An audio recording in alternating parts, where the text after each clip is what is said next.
Welcome back to Weird Stuff in a Can. Today we've got Grant's Black Pudding.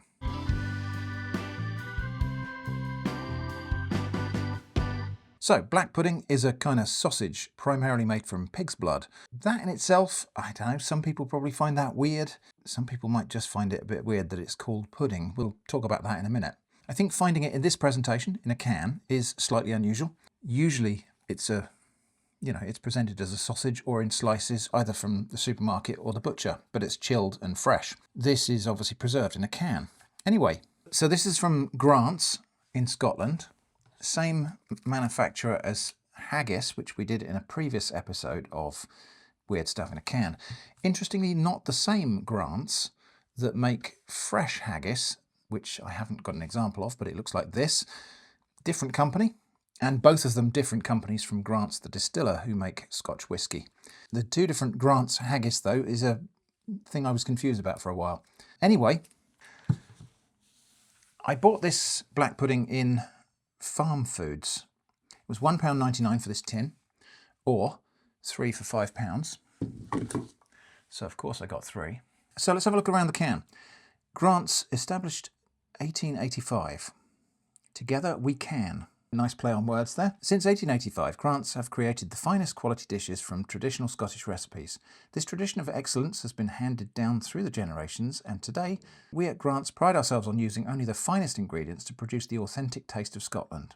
Ingredients for this black pudding mix with oatmeal and spices are water, beef suet, black pudding mix, which is oatmeal, dried pig's blood, rusk, which is wheat flour, calcium carbonate, iron, niacin, thiamine, salt, raising agents, E5032, and then spices and salt, onion, pearl barley, pimento, black pepper, salt. Allergy advice for allergies including cereals containing gluten. See ingredients in bold. So yeah, black pudding, blood pudding, is a very traditional thing in a lot of cultures, and I really like it. The word pudding might trip up a few people. Here's a non-exhaustive list of the things that I know of that are called pudding. And the word pudding is derived from the French boudin, which is like a sausage. And in fact, black pudding, the sausage version of black pudding boiled in a piece of intestine, would be probably the original pudding. So actually this is more pudding than perhaps a lot of other things you might have heard of that have the word pudding in them. Here's the nutritional information, in case you're interested in that. Store in a cool, dry place. Once open, transfer unused contents into a non-metallic airtight container. Refrigerate and use within 2 days of opening. Best before see can end. So I suppose the reason for putting this in a can is it's more shelf stable than a fresh black pudding. I can't really read what the best before end is because they've printed it over the top of the pull tab. A scan for safe opening guide. There's a little QR code here which we can scan, and it will tell us how to safely open this can. So let's have a look at that. Oh, okay. But fortunately there is an opening guide here which says open can at both ends, carefully push through, slice and cook. Now here's an interesting thing. My preference for opening cans with a can opener rather than the pull tab is particularly relevant here because, for one thing, the contents of this can are a solid block of black pudding, and when you pull up a pull tab it will leave a little rim around the edge of the can there, which will impede you from pushing that solid block out. It protrudes a little bit into the can, so like a little sharp lip you get, and you wouldn't be able to push out the contents of the can without it scraping along that lip. So that's just one of the many reasons why a can opener is preferable to me to a pull tab can. The other reason is that we're meant to open the can at both ends, and well, there isn't a pull tab on that end, so you couldn't do it that way if you wanted to. We will have to use a can opener on this end. I do notice that the bottom of the can is particularly nasty on this one, and that's the case on all 3 of the cans. In fact, this one's got something stuck on there. It's almost like these cans have been cooked in a water bath rather than a pressure cooker. So I'll be giving this can a good scrub before we open it. Speaking of which, I think it's about time to do that. So I've given that a good clean. Let's get it open.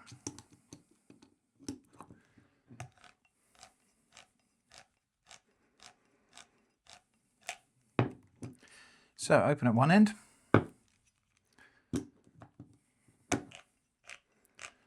Open it t'other. One day I suppose I might explain all of my reasons for preferring to use a can opener, but honestly, why should I have to? It's an option. So now we're to push the contents of the can out using the base here. So maybe it'll push out better the other way. Now we've had this sort of presentation before where it was a bit tricky to push out a can or something. I think what I'll do is I'll go and get a glass or something that I can put there so I can push down on that. Okay, and so the ideal plunger I think for pressing that can is a smaller can, a can of mushy peas. So I'll put that on there. Oh, blimey. It's not going anywhere. Wow. Let's just check we have actually got the... Well, we have got the lid detached. There is that. I think we might have to just ease it a little bit with the knife. I've got to say, this smells lovely and savoury. Just check again at this end. So we know it's not... Oh, there's a big hole at that end. That's interesting. I think it must have been pressure cooked with this at the top. Right, so we know it's not the can lids that are preventing it coming out. It's just adhesion to the sides. So, up go again. Nope. Wow. A little bit more work to do then. I'm going to use a knife with a more slender blade and get further down into that can, keeping it pressed against the side wall of the can.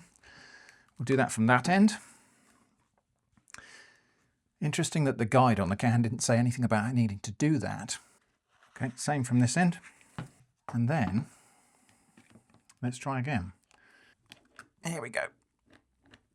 Oh, that's still quite a... So, push, push. Ah, there we go. Congratulations, it's a cylinder. And there we go. So, I think that looks a bit weird.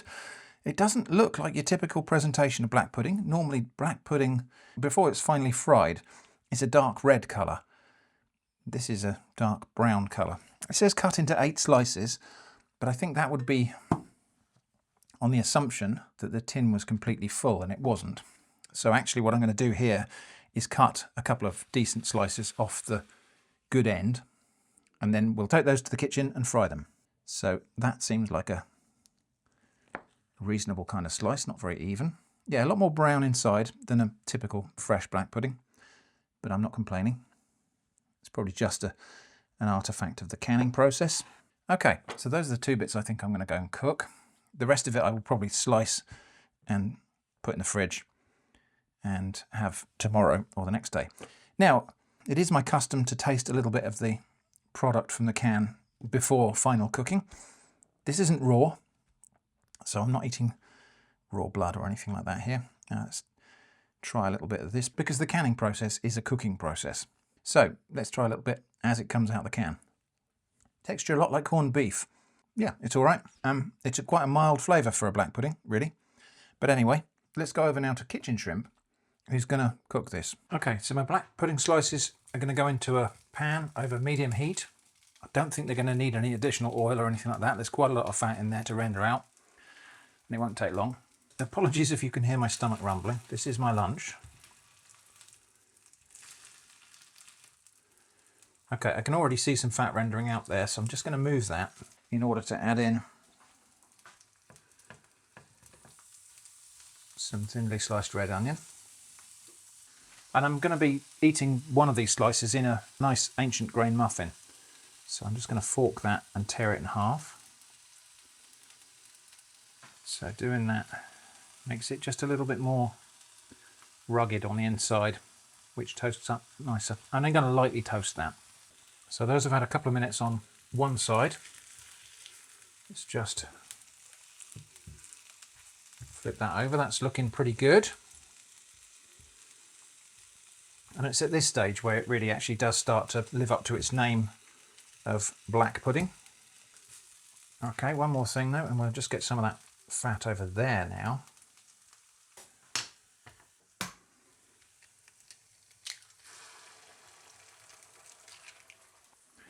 Muffin is just ever so lightly toasted. I'll get some butter on that. Okay, and I am going to burst the yolk on this. There is very little point in trying to keep that whole. It'll just make a mess when I go and eat it.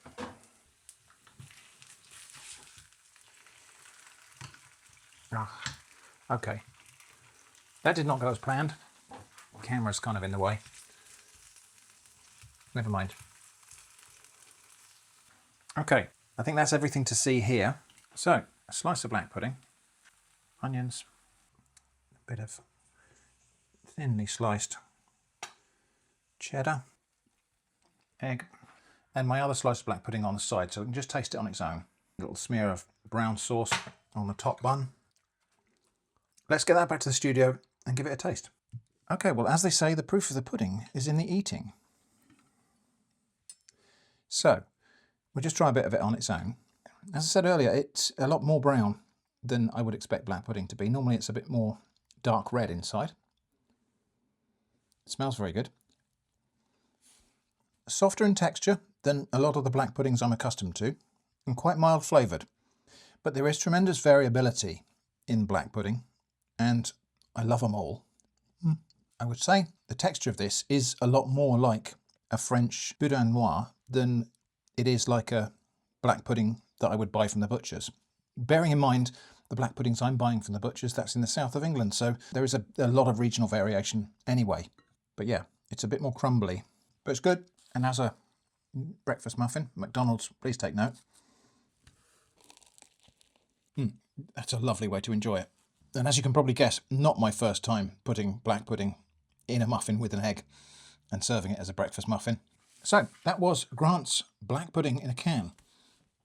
On the same trip to Farm Foods, I also got this, Grant's A&B roll, which is, it says spicy corned beef, but it's actually beef and ham. The B stands for ham, the A stands for beef. That we're going to look at in a different video. So, pros and cons. Pros, obviously it's shelf stable. That's a big advantage if you want to put this at the back of the cupboard and have it there as a kind of reserve. That'll last for years and years in the can, whereas a fresh black pudding will last for weeks or a month or so in the fridge. I suppose you could freeze it. But yeah, this is not a bad thing to have in the cupboard as a reserve, I think. Slight downside, getting it out the can was a bit of an ordeal, and not nearly as simple as it's shown here. Perhaps the burly men of Scotland don't have as much trouble as I do pushing that out the can.